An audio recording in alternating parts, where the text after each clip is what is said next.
ప్రతిపక్షంలో ఉన్నప్పుడే ఇవన్నీ బలంగా మనం తయారు చేసుకునే వెసులుబాటు మనకు ఉంటుంది. వెసులుబాటులోకి రావాలి. ఆర్గనైజేషన్లో ఉన్న ప్రతి ఒక్కడు సోషల్ మీడియాలో ఆటోమేటిక్లీ ఎంపానల్ కావాలి. సోషల్ మీడియాలో మీ ఫోన్ అన్నది ఈరోజు యుగంలో మీ దగ్గరున్న గన్ను.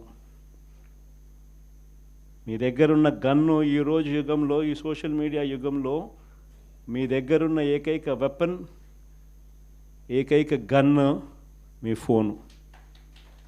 ఆర్గనైజేషన్ పరంగా మీరు దాంట్లో ఎంపానల్ అయిపోయి ఉండాలి.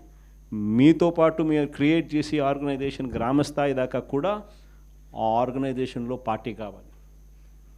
ప్రతి ఒక్కరి చేతిలోనూ కూడా మీకు అన్యాయం జరిగితే ఆ అన్యాయం నాకు జరిగింది అని చెప్పి మీరు ఆ మాధ్యమంలో మీరు చెబితే ఆ మాధ్యమం ద్వారా పార్టీ హైకమాండ్ మా దాకా కూడా తెలియడమే కాకుండా రాష్ట్ర వ్యాప్తంగా ఉన్న మొత్తం వైఎస్ఆర్సీపీ శ్రేణులందరికీ కూడా ఈ మెసేజ్ వెళ్ళిపోవాలి.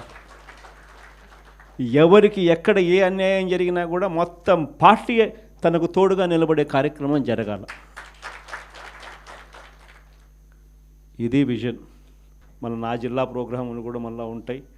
నా ప్రోగ్రాంతో పాటు చివరిలో నా పాదయాత్ర కూడా ఎట్టగో జరుగుతుంది.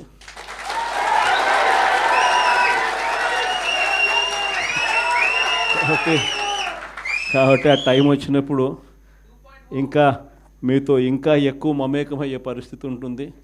ఇంకా ఎక్కువ మీ జిల్లాలలో మీతో పాటు కలిసి ప్రయాణం చేసే పరిస్థితులు ఉంటాయి. ఆ కలిసి ప్రయాణం చేసే పరిస్థితిలో మిమ్మల్ని ప్రతి ఒక్కరిని పేరు పేరున పిలిచే పరిస్థితి కూడా ఖచ్చితంగా ఉంటుందని కూడా చెప్తాను.